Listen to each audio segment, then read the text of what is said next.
கர்த்தருடைய பரிசுத்த நாமத்திற்கு மகிமை உண்டாவதாக. இன்றைய வசனம் என்னாகும் 12வது அதிகாரத்தில் நம்ம 1 முதல் நம்ம பார்க்கும் பொழுது மோசேக்கு விரோதமாய் அவங்க கூட பிறந்த சகோதரர்கள் பேசுகிறாங்க. அவர் செய்து கொண்ட திருமணத்தை குறித்து எத்தியோப்பியா தேசத்து ஸ்திரியை அவர் திருமணம் செய்த நிமித்தம் கூட பிறந்த சகோதரர்கள் தான் மிரியாமும் ஆரோனும். அவருக்கு விரோதமாய் கர்த்தர் பேசி அவங்க சொல்கிறாங்க, மோசையை கொண்டு தான் பேசுவாரா, எங்களை கொண்டெல்லாம் பேச மாட்டாரா அப்படின்னு சொல்லி மோசைக்கு விரோதமாய் அவங்க பேசும்பொழுது கர்த்தர் அதை கேட்குறாராம். கூட பிறந்தவங்க தான். அவங்க பேசும்போது கர்த்தர் கேட்டு உடனே என்ன பண்ணுறாருன்னா, சடுதியில் கர்த்தர் அவங்கள 2 பேரை கூப்பிட்றாரு. மோசேயும் ஆரோனும் மிரியாம் 3 பேரையும் கூப்பிட்டு வர சொல்கிறார். ஆசரிப்பு கூடாரத்துக்கு புறப்பட்டு வாங்கன்னு சொல்கிறார். புறப்பட்டு வர சொல்லி அப்போ தான் ஆண்டவர் சொல்கிறாரு, மோசே குறித்து அவங்க சகோதரிகிட்ட சொல்கிறாங்க, என் வார்த்தையை கேளுங்கள். அப்போ நான் தரிசனத்தில் என்னை அவனுக்கு வெளிப்படுத்தி சொப்பனத்தில் நான் அவன் கூட பேசிகிட்டு இருக்கேன். என் தாசனாகிய மோசேயோ அப்படிப்பட்டவன் இல்லை, என் வீட்டில் எங்கும் அவன் உண்மையுள்ளவன்.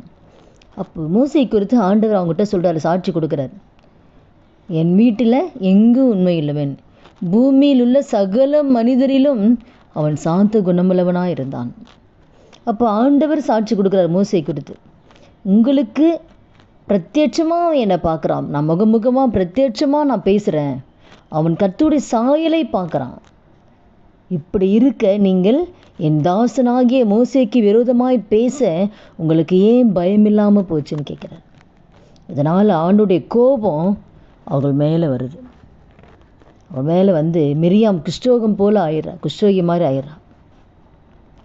இதனால் கூட இந்த வார்த்தை கேட்க நம்ம ஒவ்வொருத்தர் வாழ்க்கையிலையும் அப்புறம் அவங்களுக்காக யார் பரிந்து பேசுறது? மோசே தான் பரிந்து பேசுகிறாரு. மோசே தான் ஆண்டவர்கிட்ட கெஞ்சுறாரு, ஆண்டவரே எப்படியாவது சகோதரியை சுகப்படுத்துங்கன்னு சொல்லி மோசே தான் ஆண்டவர்கிட்ட கெஞ்சுறார், பரிந்து பேசுகிறார். அதனால கூட இந்த வார்த்தை கேட்க நம்ம ஒவ்வொருத்தர் வாழ்க்கையிலையும் தேவன் தெரிந்து கொண்ட ஊழியர்களை பேசுறதுக்கு நம்ம ஜாக்கிரதை உள்ளவர்களாய் நம்ம இருக்கணும். அவங்க எப்படிப்பட்டவங்கன்னு சொல்லி கர்த்தருக்கு தான் தெரியும். நம்ம மேற்புறமான காரியங்களை வைத்து நம்ம யாரை குறித்து நம்ம பேசிவிட முடியாது.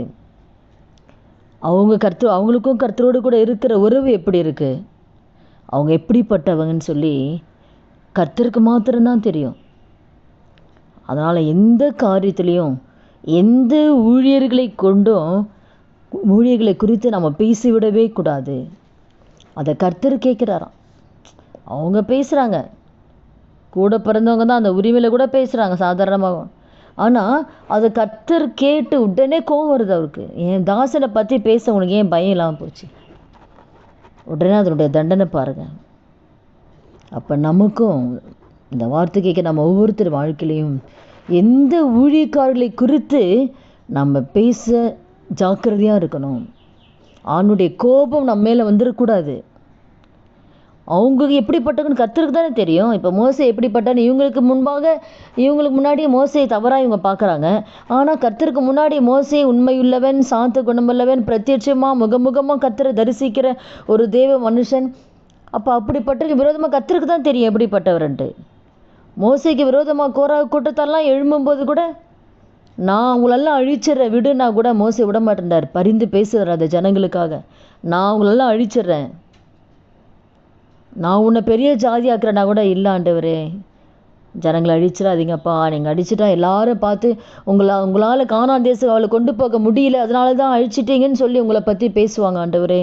தேசத்தில் இருக்கிற ஜனங்கள்லாம் உங்களை பேசுவாங்க ஆண்டவரே, வேணாப்பா அழிச்சிடாதீங்க, பரிந்து பேசுகிறாரு. கோராகு கூட்டத்தை முறுமுறுக்கும் பொழுது இவருக்கு விரோதமாக பேசும்பொழுது மொத்தமாக அழிக்கணும்னு நினைக்கிறாரு. இல்லை ஆண்டவரே, ஒருத்தர் தப்பு பண்ணும்போது எல்லாரையும் ஏன்ப்பா அழிக்கிறீங்க? அதுக்கும் பரிந்து பேசுகிறாரு. உடனே அப்புறம் கோராகு கூட்டத்தை மாத்திரம் அழிக்கிறாரு. அப்போ எல்லா ஜனங்களுக்காக பரிந்து பேசுகிறாரு. இங்கே கூட பிறந்த சகோதரி பேசும்போது கூட மோசே தான் பரிந்து கெஞ்சுறாரு, ஆண்டவரே ஒன்றும் செஞ்சிடாதீங்கப்பா. அப்போ எல்லாருக்காகவும் பரிந்து பேசுகிற ஒரு தெய்வ மனுஷன். அப்போ நம்ம உள்ளே இருக்கிற காரியம் நமக்கு தெரியாது. நம்ம ஏன் பேசுவானே? நான் நிறைய காரியம் இப்போ நான் யூடியூப்பில் கூட நான் பார்க்கும்போது பெரிய பெரிய ஊழியக்காலுக்கு விரோதமாலாம் நிறைய பேர் பேசுகிறாங்க, கேட்குறாங்க. அப்போ அது எவ்வளோ ஒரு துணிகரமான காரியம், அதனுடைய விளைவு இப்போ கிடையாது, இப்போ தெரியாது, இப்போ நல்லா இருக்கிற மாதிரி தான் இருக்கும். ஆனால் நியாயத்தீர்ப்பு நாளில் போய் நிற்கும் போது தான் எல்லாத்துக்கும் நம்ம பதில் சொல்லணும், எல்லாத்துக்கும் கணக்கு சொல்லணும். நம்ம யாருக்கு விரோதமாக பேசணும், எல்லாத்துக்கும் கணக்கு நம்ம சொல்லணும். அவங்க நீதிமானாக இருந்து தேவனுக்கு முன்பாக கர்த்தருக்கு பயப்படுங்களா இருந்து நம்ம பேசும் பொழுது அதோடைய நியாயத்தீர்ப்பு பயங்கரமாக இருக்கும். அதனால் கூட ஊழியக்காரர்களை குறித்து நம்ம ஜாக்கிரதையாக இருக்கணும், எச்சரிக்கையாக இருக்கணும். தேவன் அதை அனுமதிக்கிறதே கிடையாது. யாரை குறித்து நம்ம பேச நமக்கு என்ன கொடுக்கப்பட்டதுக்கோ அதை செஞ்சுட்டு போய்கிட்டே இருக்கணும், அவ்வளோதான். அவர்களுடைய காரியம், அவர்களுடைய தவறு கர்த்தருக்கும் அவங்களுக்கும் தான். இதை சொல்லி சொல்லி பேசி பேசியே கர்த்தர் நாம தூஷிக்கப்படும்படியா புறஜாதிகள் புறஜனங்க நம்ம ஜனங்களை ஆண்டவர் நாம தூஷிக்கப்படும்படியா நம்ம ஜனங்கள் நடந்துக்கிறாங்க.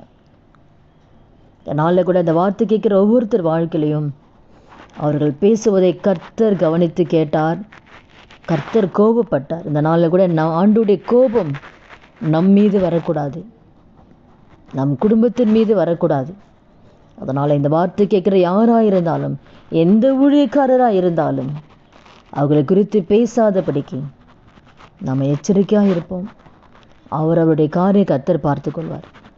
இதுவரை ஆண்டு பிரியமில்லாத காரியம் பேசியிருந்தாலும் அவனுடைய சமூகத்தில் மன்னிப்பு கேட்டு இன்னும் எந்த ஊழியக்காரர் குறித்து பேசாதபடிக்கு நாம் இந்த நாளில் ஒப்பு கொடுத்து ஜெபிப்போம். துதிகள் மத்தியில் வாசம் செய்கிற நல்ல தகப்பனே, இயேசுவின் நாமத்தில் உடைய சமூகத்தில் வருகிறோம் அப்பா.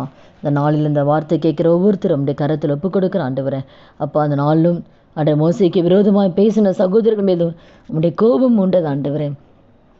அதனுடைய தண்டனை அவர்கள் பெற்றுக்கொண்டார்கள் ஆண்டவரே. இந்த நாளில் கூட அந்த வார்த்தை கேட்குற ஒவ்வொருத்தர் வாழ்க்கை ஆண்டவரே, எந்த ஊழியக்காலுக்கு விரோதமாய் பேசியிருந்தாலும் தேவன் தயவாய் கர்த்தர் மன்னிக்கும்படியாக ஜெபிக்கிறோம்ப்பா. கர்த்தர் தயவாய் மன்னித்து இனி வருகிற நாட்கள் ஆண்டவரே அப்பா எங்கள் ஒவ்வொருத்தர் வாழ்க்கையில் யாரை குறித்து பேசாதபடிக்கு ஆண்டவரே கர்த்தர் பார்க்கிறான்ற ஒரு பயத்தையும் நடுக்கத்தையும் ஒவ்வொருவருக்கும் தரும்படியாக அந்த கரத்தில் ஒப்பு கொடுக்குறோம்ப்பா. அப்படியே என்று வருகிற நாட்களில் தேவன் ஒவ்வொரு நடத்த போகிற தயவுக்காய் நன்றி செலுத்துகிறோம். இயேசுவின் நாமத்தில் ஜெபிக்கிறோம் நல்ல பிதாவே, ஆமீன். கர்த்தர் நாமத்துக்கு மகிமை உண்டாவதா.